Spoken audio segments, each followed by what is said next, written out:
بسم الله الرحمن الرحيم. الحمد لله رب العالمين، والصلاة والسلام على سيد المرسلين وعلى آله وصحبه أجمعين، أما بعد. أعوذ بالله من الشيطان الرجيم. بسم الله الرحمن الرحيم. والسابقون الأولون من المهاجرين والأنصار والذين اتبعوهم بإحسان رضي الله عنهم ورضوا عنه وأعد لهم جنات تجري من تحتها الأنهار خالدين فيها أبدا، ذلك الفوز العظيم. ترجمہ یعنی مہاجرین و انصار میں سے سابقین اولین اور وہ لوگ جنہوں نے نیکوکاری میں ان کی پیروی کی، راضی ہے اللہ تعالیٰ ان سب سے، اور یہ راضی ہوئے اللہ تعالیٰ سے،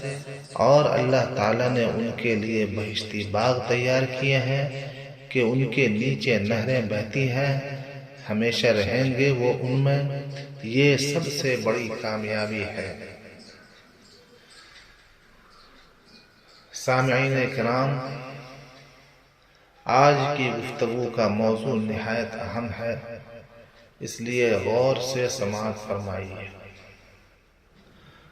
موضوع ہے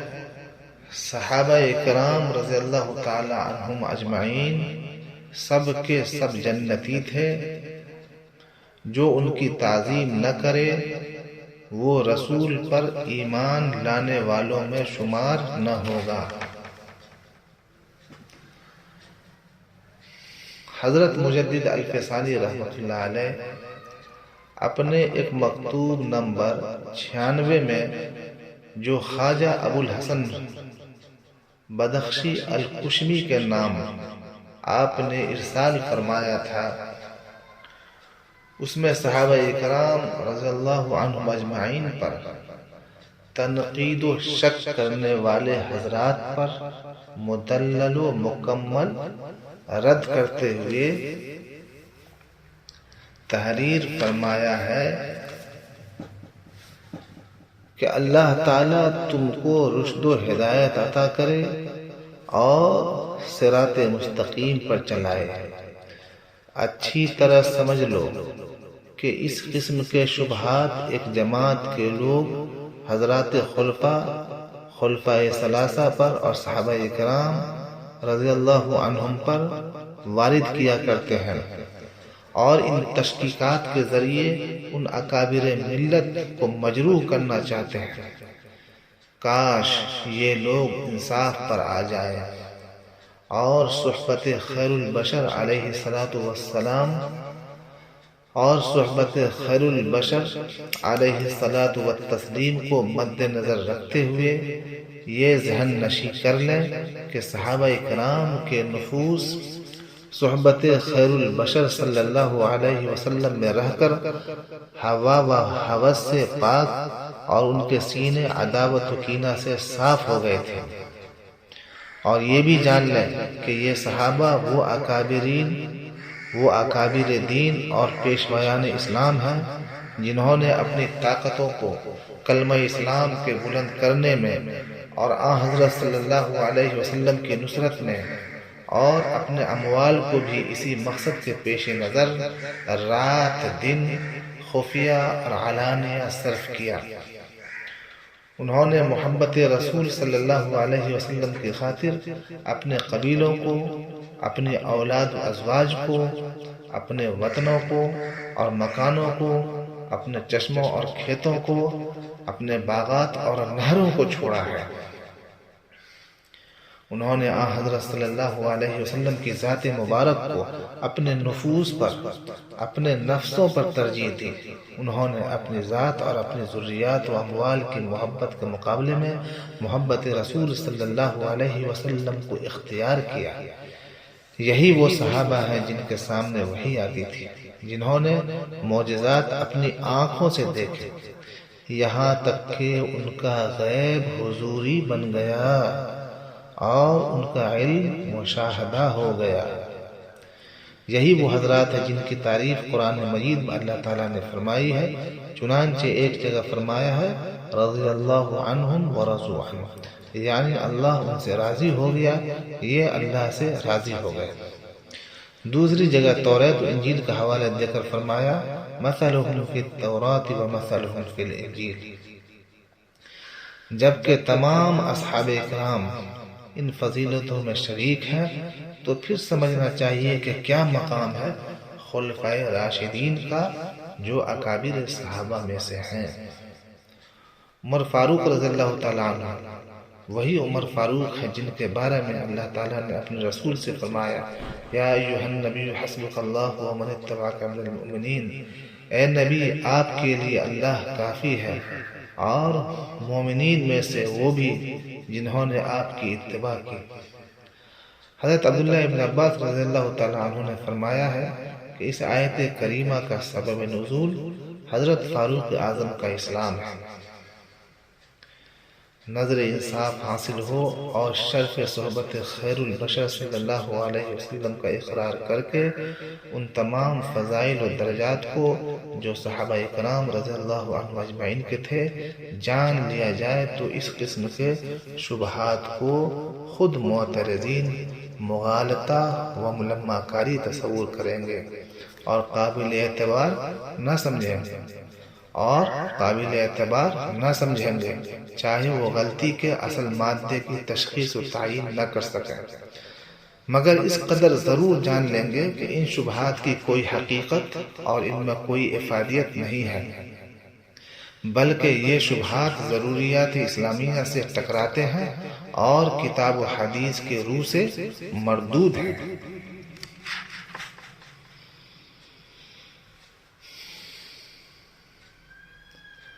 سامعین اکرام،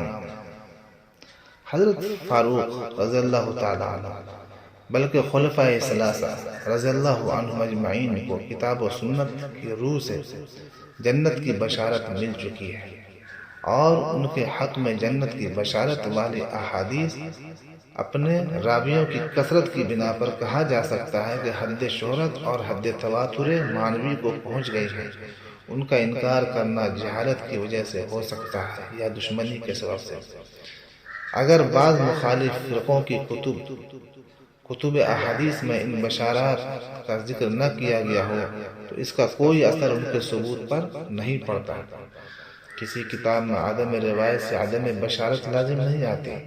ان اکابر صحابہ اکرام کے لیے بشارت کا ثبوت قرآن مجید ہی میں بہت سی آیات کے اندر موجود ہے۔ ان میں سے بعض آیات یہ ہیں والسابقون الاولون من المہاجرین والانصار والذین اتبعوهم بإحسان رضی اللہ عنہم ورضوا عنہ وأعد لهم جنات تجری من تحتها الانہار خالدین فیہا ابدا ذلک الفوز العظیم،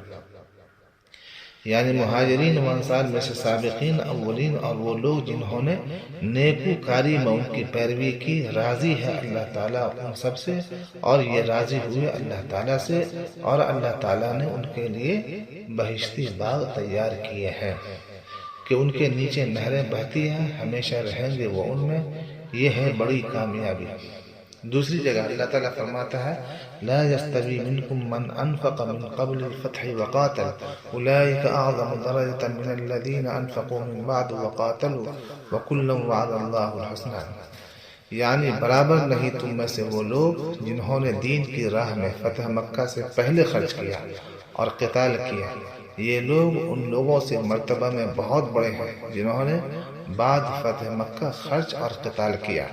اور ان میں سے ہر ایک سے اللہ تعالیٰ نے وعدہ فرمایا بہتری کا۔ سامعین کرام، اس آیت پاک سے صاف واضح ہو گیا کہ جب تمام ان صحابہ اکرام کو جنہوں نے فتح مکہ سے پہلے اور فتح مکہ کے بعد انفاق و مقاتلہ کیا ہے، یعنی دین کی راہ میں جان و مال کی قربانی کی ہے، بہشت کی بشارت دی گئی ہے، تو ان اکابر صحابہ اکرام میں کیا کلام ہو سکتا ہے جو انفاق فی سبیل اللہ، مقاتلہ اور ہجرت میں سابق تر ہے، اور ان کی عظمت شان کا کیا اندازہ لگایا جا سکتا ہے۔ اہل تفسیر نے لکھا ہے کہ یہ آیت لا یستوی حضرت صدیق اکبر رضی اللہ تعالی عنہ کی شان میں نازل ہوئی ہے، کیونکہ وہ انفاق و مقاتلہ میں تمام سابقین میں سابق تر ہے۔ تیسری جگہ اللہ تعالیٰ کا ارشاد ہے لقد رضی اللہ عن المؤمنین اذ یبایعونک تحت الشجرہ، یعنی یقیناً خدا راضی ہوا مومنین سے جب کہ وہ آپ کے ساتھ ببول کے درخت کے نیچے آپ کے ہاتھ پر بیعت کر رہے تھے۔ امام محی السنہ علامہ بغوی نے معالم التنزیل میں حضرت جابر رضی اللہ تعالیٰ عنہ سے نقل کیا ہے کہ آن حضرت صلی اللہ علیہ وسلم نے فرمایا کہ دوزخ میں نہ جائے گا ان میں سے ایک بھی جنہوں نے وادی حدیبیہ میں ببول کے درخت کے نیچے بیعت کی۔ اس بیعت کو بیعت الرضوان کہتے ہیں، اس لیے کہ حضرت حق جل مجدہ اس بیعت کرنے والی جماعت سے راضی و خوش ہو گئے۔ اس میں کیا شک ہو سکتا ہے کہ اللہ کے کسی ایسے بندہ کی تکفیر کرنا بدترین برائی یا کفر ہے جو کتاب و سنت کی روح سے بشارت یافتہ ہو۔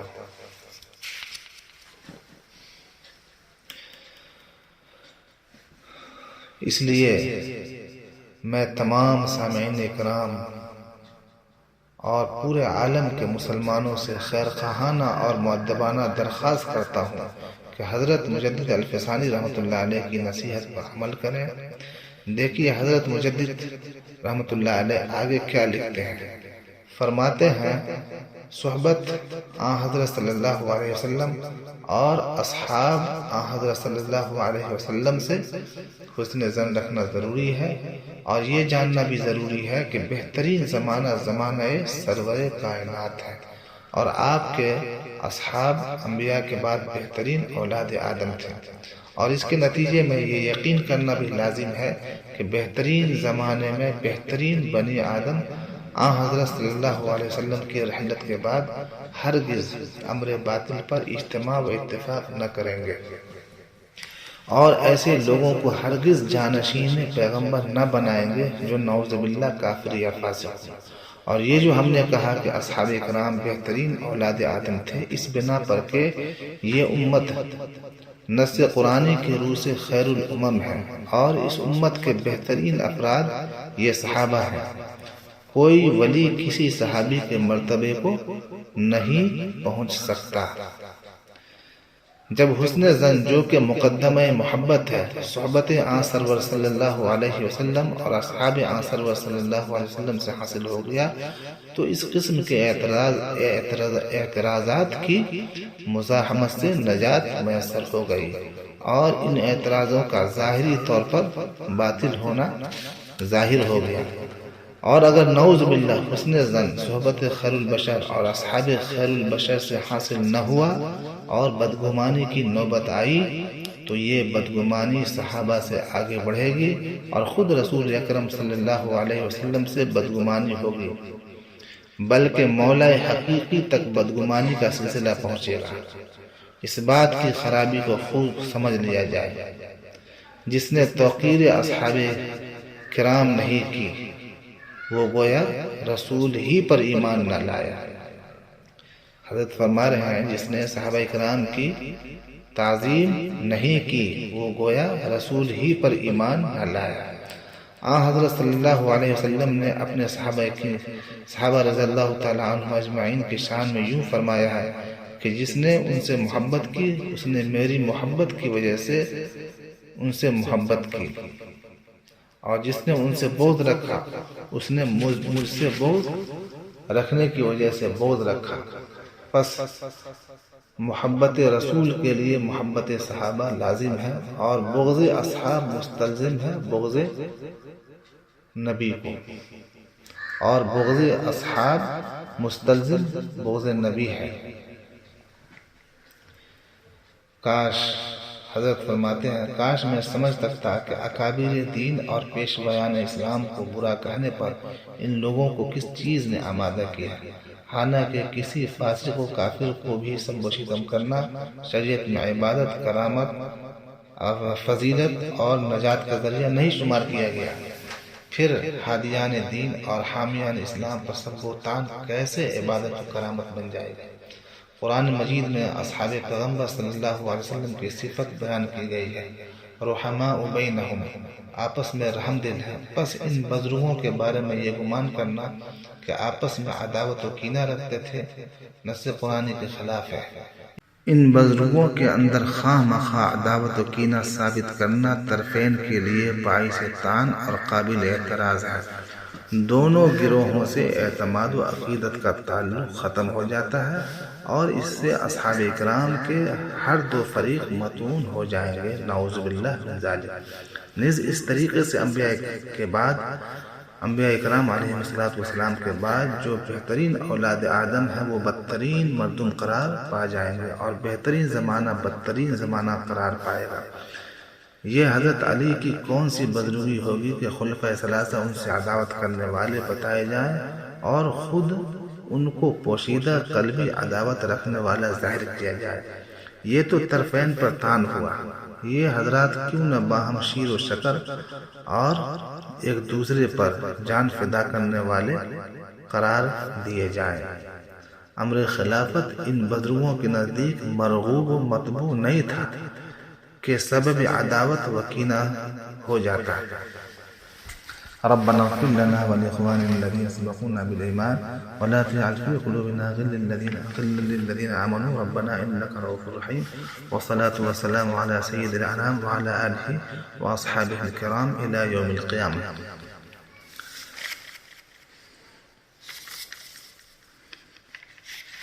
آخر میں میری تمام امت مسلمہ سے یہی گزارش ہے کہ حضرت مجدد الفسانی رحمۃ اللہ علیہ سر ہندی کے اس مدلل و مکمل نامہ مبارک کو بار بار پڑھیں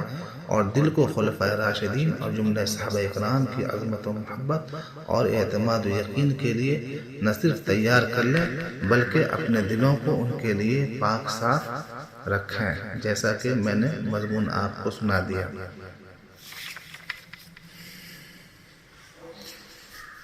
اس لیے صحابہ کرام جو نبی کریم صلی اللہ علیہ وسلم کے بعد امت کا سب سے کریم حصہ اور جماعت حقہ میں سے ہیں، ان کے لیے اپنے دلوں سے ذرہ بذرہ کر کے قدورت و اعتراض کو نکال دیں اور اپنے دلوں کو ان کے لیے صاف و شفاف آئینہ بنا لیں، ورنہ بصورت اعتراض و شک حضور صلی اللہ علیہ وسلم آپ سے ناراض ہو جائیں گے، اور جس سے نبی ناراض ہو جائے وہ کیسے اور کس منہ سے جنت میں جائے گا۔ اللہ تعالی ہمیں بھی اور آپ کو بھی صحابہ کرام کی تعظیم کرنے کی توفیق عطا فرمائے اور ان کے بارے میں صاف ستھرا عقیدہ عطا فرمائے، ہمارے دلوں کو پاک صاف کر دے اور حضرت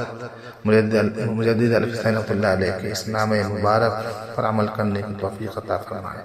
آمین یا رب العالمین۔ صلی اللہ وسلم علی سیدنا محمد وعلی آلہ وصحبہ۔ الحمدللہ رب العالمین۔